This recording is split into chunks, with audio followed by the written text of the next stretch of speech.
Many have wondered what made Sharmeen Obaid-Chinoy qualified to take on a $200 million Star Wars movie, seeing as the WEF affiliated director's past work is exclusively documentaries. She has the right sensibilities for a Rey movie though, as she greatly enjoys making men uncomfortable.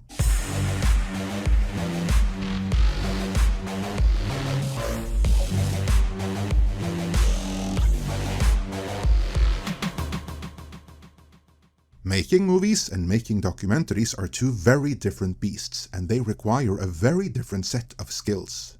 Just because you master one does not mean you master the other. On the contrary, mastering one may even put you at a disadvantage when it comes to the other. That was certainly the case the last time someone gave a documentary filmmaker $200 million to make a feature film, which would have been when Disney gave the Oscar-winning documentarian Chloe Zhao Marvel's The Eternals.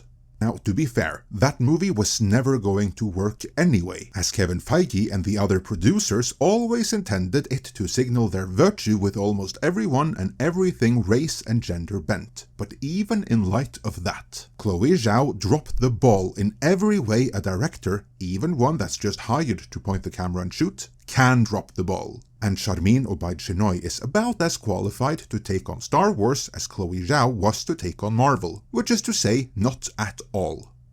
However, what she has going for her though are her sensibilities as a documentary filmmaker, namely a hatred of men. That has been the recurring theme during the entire Kathleen Kennedy era of Star Wars, and Sharmeen Obaid-Chinoy excels at that. John F. Trent over at That Park Place did a great breakdown of this, writing, in 2015, Sharmeen Obaid-Chinoy, the director of an upcoming Star Wars film focusing on Daisy Ridley building her Jedi Order, made it abundantly clear that she likes to make men uncomfortable.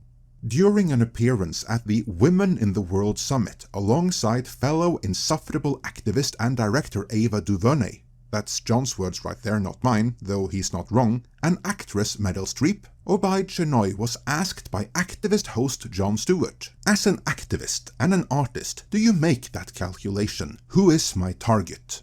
You talked a little bit about, I want women to watch this and I want them to feel empowered, and I want my daughter to have heroes. I couldn't help but notice a thread through each of these, that the men were a-holes. I'm wondering, as one of them, what is the balance of activating a force for change, but also trying to permeate that patriarchy, that power structure? And is that a part of the calculation of your art as well? And what's been the reaction to that? Obaid-Chinoy responded, oh absolutely, I like to make men uncomfortable. I enjoy making men uncomfortable.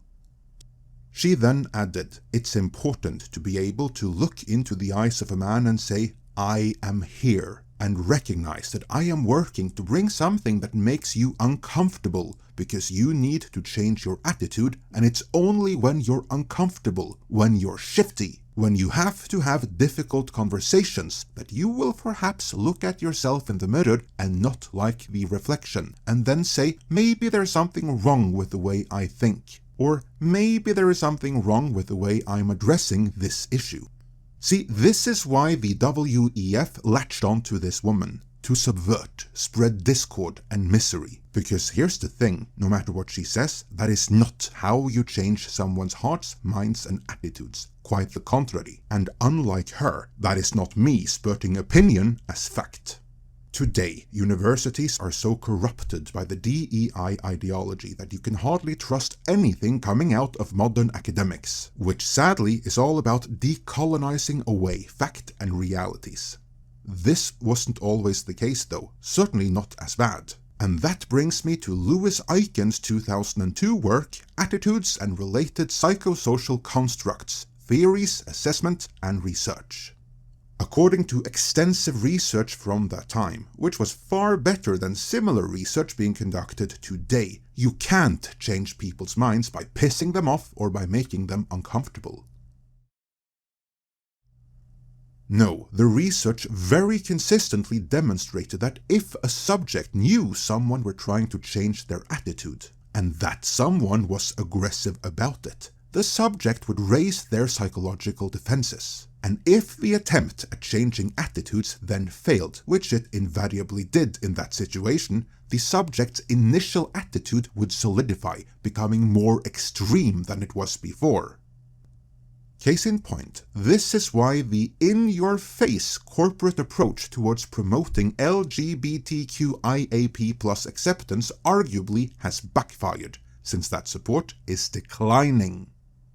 In short, if you try to change someone's attitude about something, but piss them off while doing it, they're gonna double down on the original attitude. So going back to Sharmeen Obaid-Chinoy, when she brags about how making someone uncomfortable is going to change their minds, she's full of shit.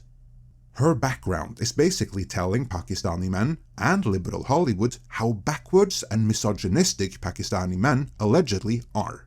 But however much she may claim getting in their face and annoying them is a recipe for success, I think she's lying. I don't think she ever changed anyone's mind that didn't already agree with her in the first place. In fact, I think a few women in Pakistan may be worse off because of her.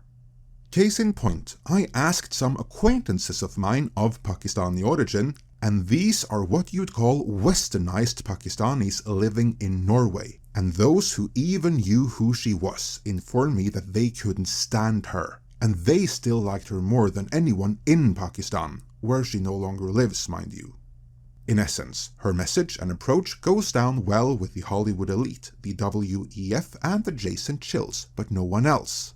Alas, those are exactly who you need to be friendly with in order to be given a $200 million Star Wars movie. And that movie is likely going to end up costing Disney far more than those $200 million.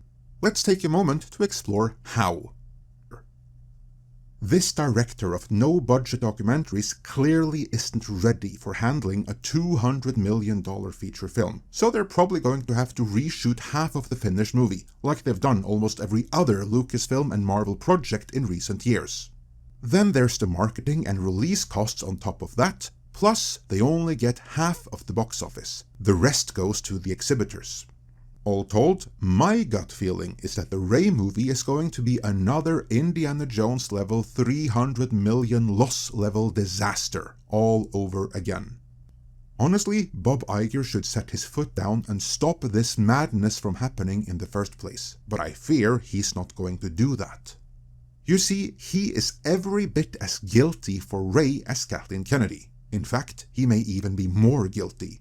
It was Bob Iger that threw George Lucas' script for his sequel trilogy in the trash and went with what J.J. Abrams and Kathleen Kennedy wanted instead. Because of that fateful decision, the success of Rey is now tied to Iger's legacy, so he's going to back one last-ditch effort to make her click with audiences and retroactively salvage the sequel trilogy. But since she didn't before, Rey is obviously not going to click with audiences this time either, certainly not in the hands of a director whose whole philosophy is getting up in people's faces and pissing them off. Disney shareholders better take note of this, because it's their money that Bob Iger is allowing Kathleen Kennedy to flush down the drain here. Let me know your thoughts on all of this in the comments.